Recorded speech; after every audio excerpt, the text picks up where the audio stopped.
संस्कृत व्याकरण के कारक प्रकरण श्रृंखला में सभी दर्शकों को मेरा नमस्कार। सीईसी गुरुकुल की ओर से संस्कृत व्याकरण को लेकर ये व्याख्यान श्रृंखला आरंभ की गई है। उस संदर्भ में आज मैं आपके सामने कर्म प्रवचनियों पर ही चर्चा करूंगी। पूर्व व्याख्यान में मैंने आपके सामने बताया था कि कर्म प्रवचनीय पद विभाग का एक और प्रकार है। यद्यपि पद विभागों के अंतर्गत नाम, आख्यात, उपसर्ग और निपातों को गिना गया है, परंतु व्याकरण की दृष्टि से कर्म प्रवचनीय को भी एक पद विभाग के रूप में, पांचवें पद विभाग के रूप में माना जाता है। और इसके प्रयोजन पर भी यदि हम दृष्टिपात करें कि इसकी क्या आवश्यकता है, तब हम ये समझ पाएंगे कि व्याकरण में इसका कितना महत्वपूर्ण योगदान है।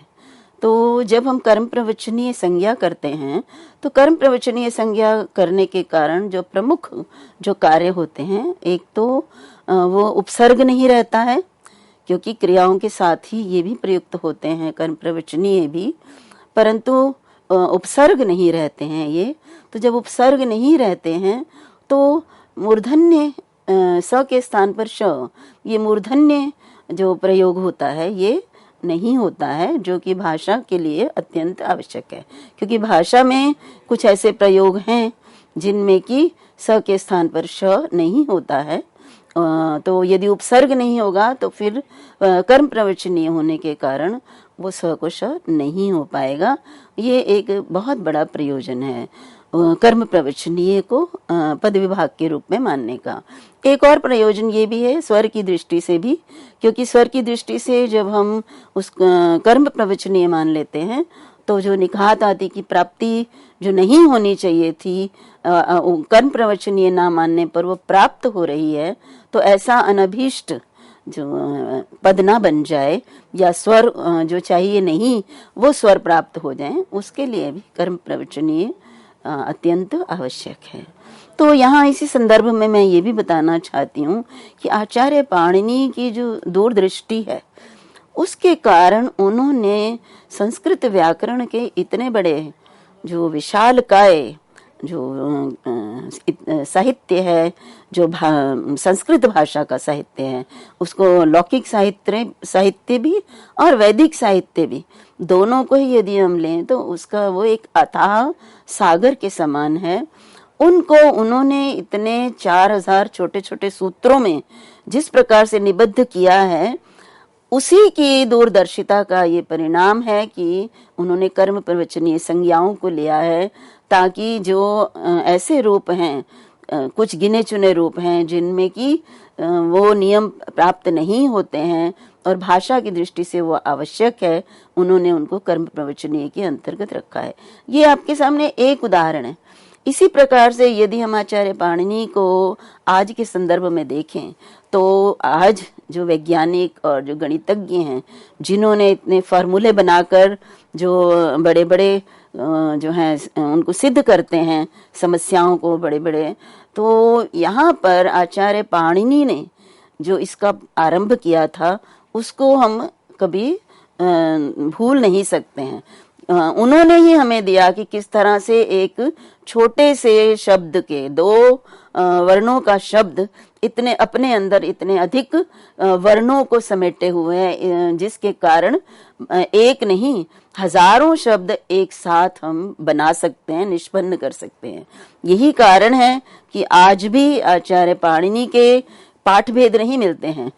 अन्य ग्रंथों के पाठभेद उपलब्ध होते हैं, परंतु आचार्य पाणिनि ने अपने व्याकरण को इतना वैज्ञानिक और तकनीकी दृष्टि से समृद्ध बनाया है कि उनका एक भी वर्ण इधर उधर किया नहीं जा सकता है।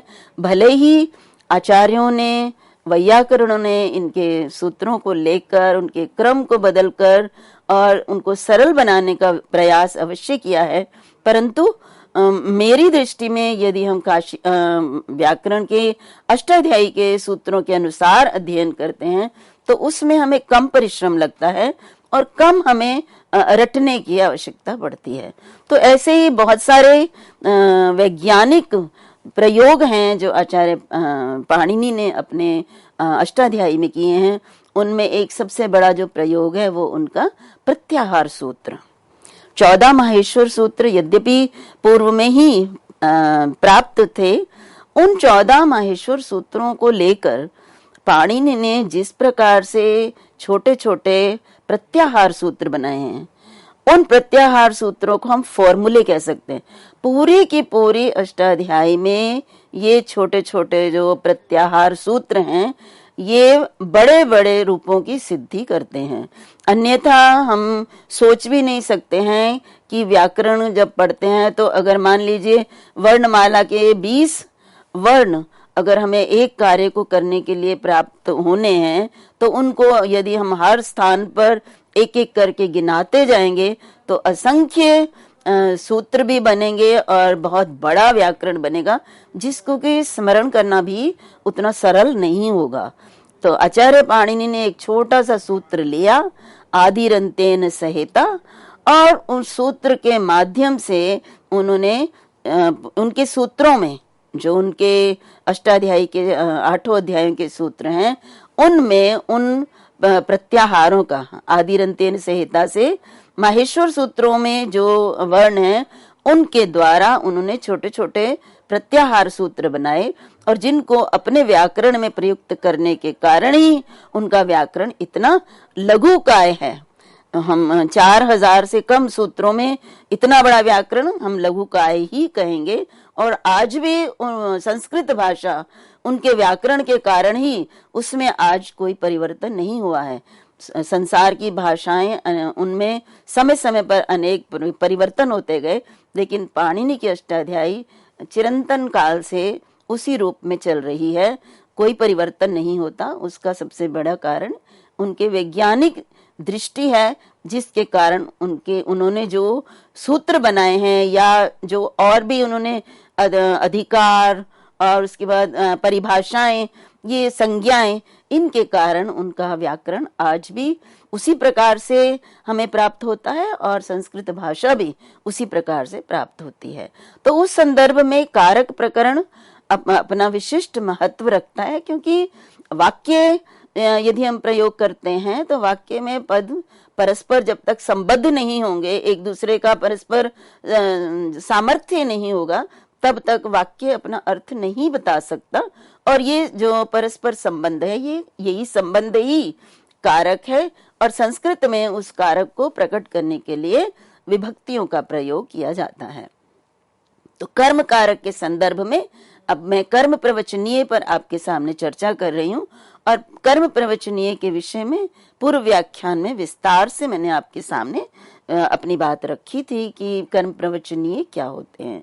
तो अब मैं आपको कर्म प्रवचनीय के बाद कर्म प्रवचनीय होने पर क्या कार्य होते हैं, तो उस पर जो सबसे पहला सूत्र आपके सामने है वो सूत्र है अनुर्लक्षणे। ये मैंने आपको पहले ही बताया है कि इन्हीं को उपसर्ग भी कहते हैं, जिनके विषय में मैं भी आपके सामने वर्णन करूंगी, जिनको कर्म प्रवचनीय कहा गया है। इन्हें निपात तो कहते ही हैं। निपात एक बहुत बड़ी सामान्य नाम है निपात, और निपातों में इनको कर्म उपसर्ग भी कहते हैं, इनको गति भी कहते हैं, गति संज्ञक भी कहते हैं, और इनकी कर्म प्रवचनीय संज्ञा भी होती है। अब कर्म प्रवचनीय संज्ञा जब इनकी होती है तो सभी कर्म प्रवचनीयों में नियम नहीं लगते हैं। ये वाले पाणिनि ने सूत्र दिए हैं जिनमें कर्म प्रवचनीय होने पर द्वितीया विभक्ति का प्रयोग होता है। तो उसमें सबसे पहला जो सूत्र है वो है अनुर्लक्षणे। कर्म प्रवचनीय सभी की नहीं होती है, ये भी है कि सभी की कर्म प्रवचनीय संज्ञा नहीं होगी। कुछ विशिष्ट अर्थ होते हैं जिनमें निपातों की, कुछ निपातों की कर्म प्रवचनीय संज्ञा होती है, और किन अर्थों में किस निपात की कर्म प्रवचनीय संज्ञा होती है। और फिर कर्म प्रवचनीय संज्ञा होने पर कर्म प्रवचनीय युक्त द्वितीय सूत्र द्वारा फिर उसमें द्वितीय विभक्ति का ही प्रयोग होता है। तो यदि मैं कहूं कि हम ये अब जो भी सूत्र कर रहे हैं वो द्वितीय विभक्ति के संदर्भ में कर रहे हैं, और कर्म प्रवचनीय जब तक नहीं होगा तब तक द्वितीय विभक्ति इनसे नहीं प्राप्त होगी। तो इसलिए सबसे पहला है अनुर्लक्षणे।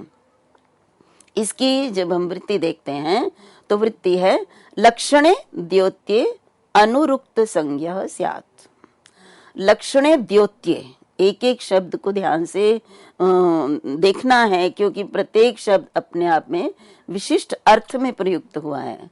तो इसमें कहा लक्षण द्योतित होने पर, वाचक नहीं कहा, लक्षण अर्थ द्योतित होने पर अनु की उक्त संज्ञा स्यात्। उक्त संज्ञा कर्म प्रवचनीय संज्ञा होती है, क्योंकि कर्म प्रवचनीय के ही क्रम में ये सूत्र भी दिया गया, इसलिए आचार्य पाणिनि बार बार कर्म प्रवचनीय शब्द का प्रयोग नहीं करते हैं, क्योंकि अनुवृत्ति उनका एक बहुत बड़ा शस्त्र है, जिसके माध्यम से वो आगे आने वाले सूत्रों में पूर्व के शब्दों को प्राप्त किया जाता है।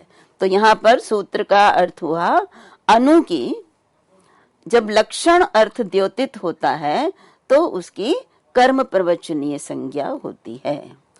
अब अनु की कर्म प्रवचनीय संज्ञा होती है और अर्थ कोई विशेष अर्थ है जिसमें कर्म प्रवचनीय संज्ञा होती है। तो मैंने अभी आपको बताया कि अनु जो है ये निपातों के अंतर्गत आता है, और निपात होने के कारण जब हम इसको धातु के साथ लगाते हैं, क्रिया के साथ लगाते हैं, तो ये उपसर्ग बनता है और गति भी होता है। तो इसलिए यहाँ स्पष्ट रूप से कहा गत्युपसर्ग संज्ञा अपवादः। तो ये जो सूत्र है ये गति संज्ञा और उपसर्ग संज्ञा का अपवाद है। अर्थात यदि अनुलक्षण नहीं होता तो गति या उपसर्ग संज्ञा होती अनु की, परंतु एक विशिष्ट अर्थ बताया कि इस विशिष्ट अर्थ में अनु की उपसर्ग संज्ञा भी नहीं होगी और गति संज्ञा भी नहीं होगी। और वह अर्थ कौन सा है? लक्षण अर्थ द्योतित होना। पूर्व में मैंने आपको बताया था कि कर्म प्रवचनीय किसी भी अर्थ के वाचक नहीं होते हैं। कर्म प्रवचनीय क्रिया के द्वारा जो अर्थ प्राप्त हुआ, क्रिया ने जो अर्थ कह दिया, उसके कारण ये संबंध को द्योतित करते हैं। तो इसलिए द्योत्य कहा। तो जब लक्षण अर्थ या संबंध, लक्षण कह लीजिए, लक्षण रूप संबंध जब द्योतित होता है तो अनु की कर्म प्रवचनीय संज्ञा होती है। अब मैं आपके सामने उदाहरण यहाँ प्रस्तुत करती हूँ। उदाहरण है पर्जन्य जपम अनु प्रावर्षत। पर्जन्य वर्षा, जपम अनु प्रावर्षत। पर्जन्य मीन्स बादलों ने, जपम अनु जप के बाद, प्रावर्षत मीन्स वर्षा की।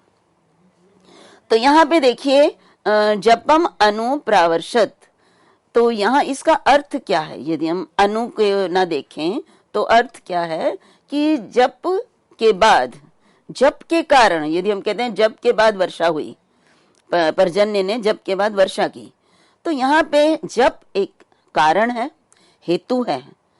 लक्षण का अर्थ यहाँ पे हेतु के अर्थ में प्रयुक्त हुआ है। इस पर मैं भी आपके सामने चर्चा करूंगी, लेकिन यहाँ मैं इस सूत्र की व्याख्या करते हुए इस उदाहरण को समझाना चाहती हूँ कि ये जपम अनु प्रावर्षत का अर्थ क्या है और वो अनु के द्वारा किस प्रकार से द्योतित हो रहा है।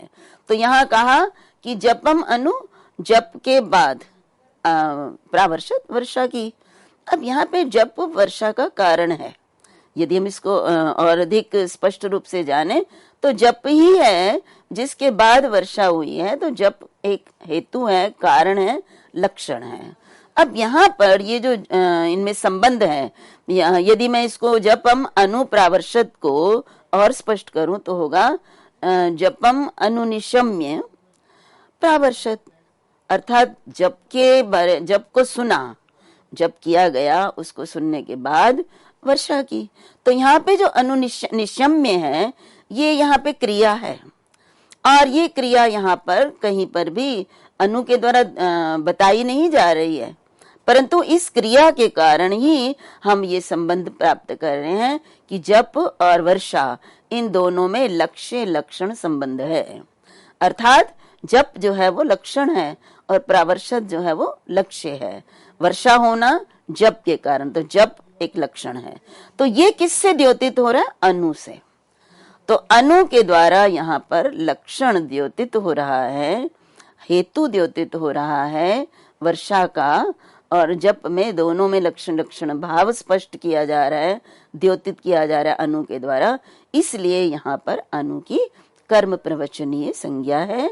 और जो गति और उपसर्ग संज्ञा होती है, प्राप्त होती है, उसका ये अपवाद है, वो नहीं होगी यदि अनु इस अर्थ में प्रयुक्त होगा। अब यहाँ पे देखिए अगली पंक्ति है हेतुभूत जपोपलक्षितम वर्षणम इत्यर्थः। ये जो बात मैंने आपको अभी स्पष्ट की उसी को वृत्तिकार ने कहा कि हेतुभूत जप, जप वर्षा का हेतु है, तो हेतुभूत जप उपलक्षितम वर्षणम, और वर्षा जप लक्षण है और जप के द्वारा उपलक्षित जो लक्ष्य क्या है, वर्षा।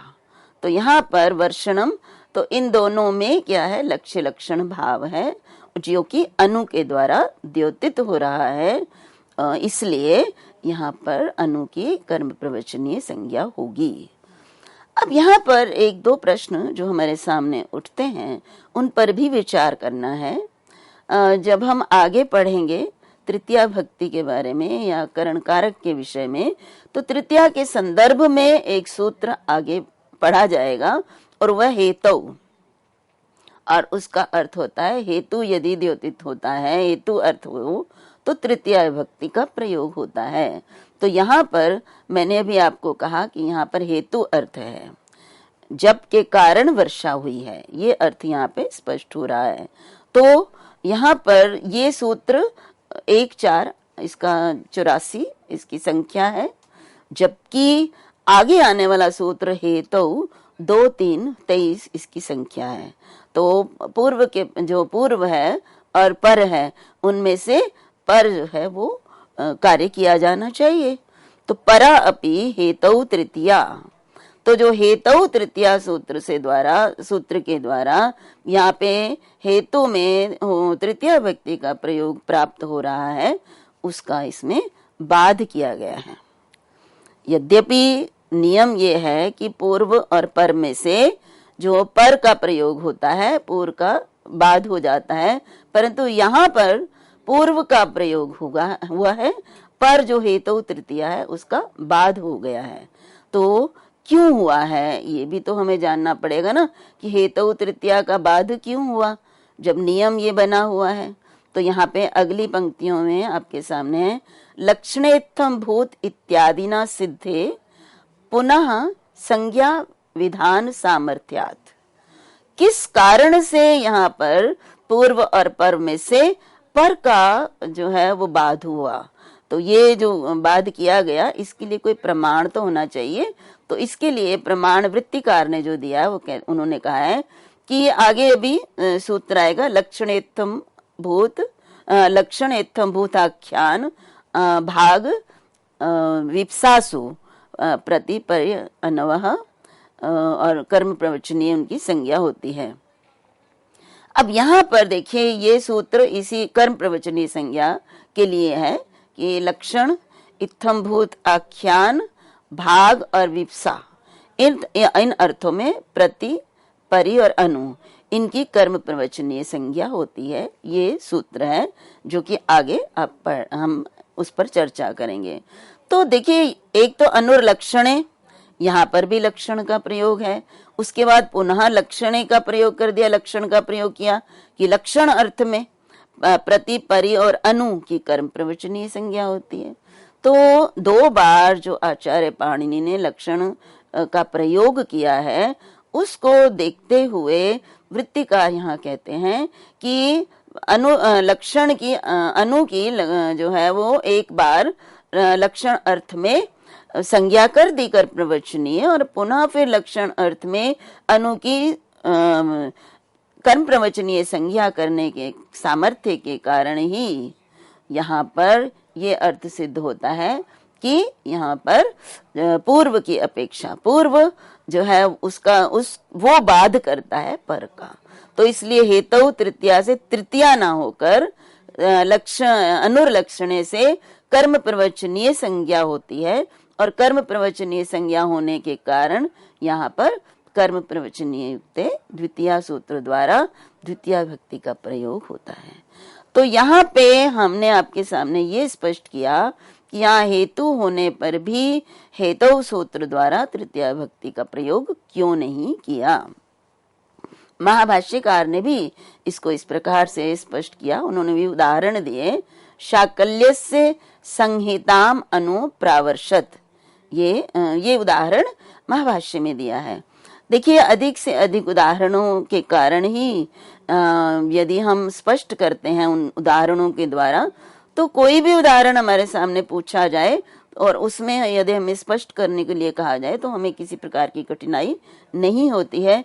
यही देखते हुए आपके सामने महाभाष्य से, काशिका से और भट्टोजी दीक्षित के उदाहरणों के द्वारा स्पष्ट करने का प्रयास किया जा रहा है। तो यहाँ पे देखिए कहा शाकल्य से संहिताम अनुप्रावर्षत, शाकल्य की संहिता के बाद वर्षा की, अर्थात जो शाकल्य ने संहिता पाठ किया उसके कारण वर्षा हुई। अर्थ तो यही है ना कि शाकल्य की संहिता के बाद वर्षा की देवता ने, तो यहाँ पर वर्षा का हेतु है यहाँ पे संहिता। और संहिताम अनुनिशम में, जिस तरह से पहले मैंने कहा कि संहिताम अनुनिशम में प्रावर्षत, तो यहाँ अनु की यहाँ कर्म प्रवचनीय संज्ञा हुई है, जबकि संहिता हेतु है।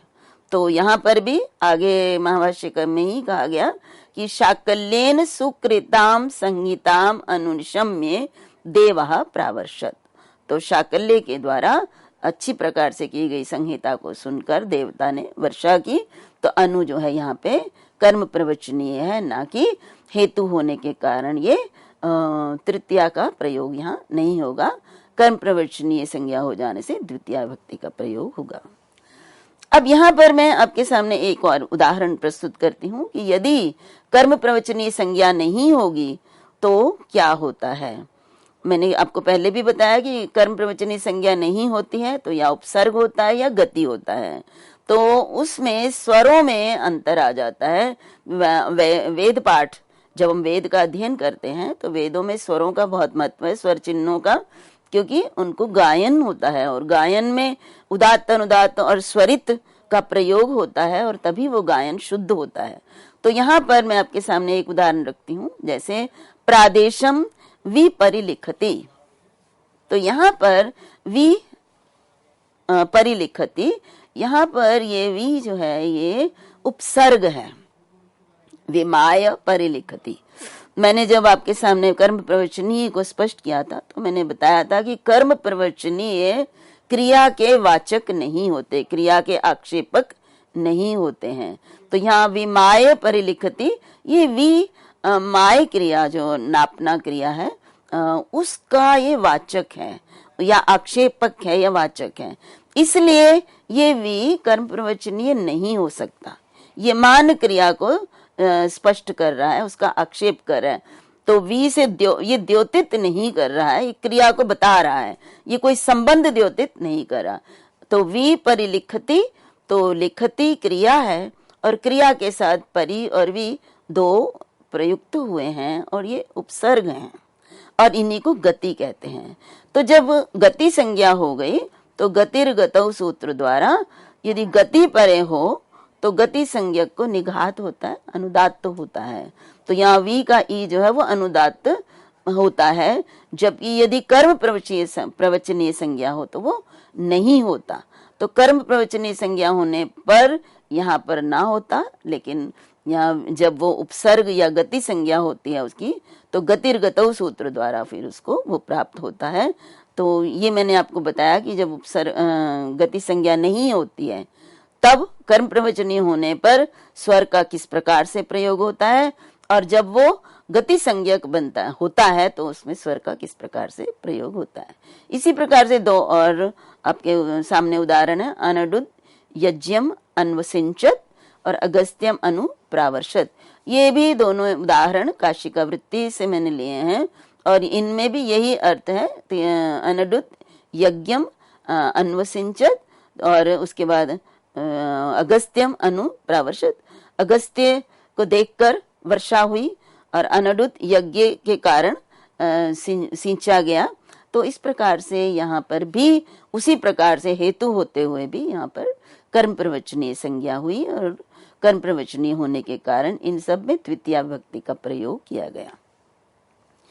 अब यहाँ पे मैं आपके सामने, जबकि मैंने आपके सामने ये कहा सूत्र जब बताया था लक्षणेत्थम भूत इत्यादि, तो उसमें मैंने आपको बताया था कि लक्षण शब्द का प्रयोग करने के कारण यहाँ पर अनुलक्षण सूत्र है, उसमें क्योंकि लक्षण शब्द का प्रयोग किया इसलिए ये अनुलक्षण सूत्र हेतु सूत्र का बाध करता है।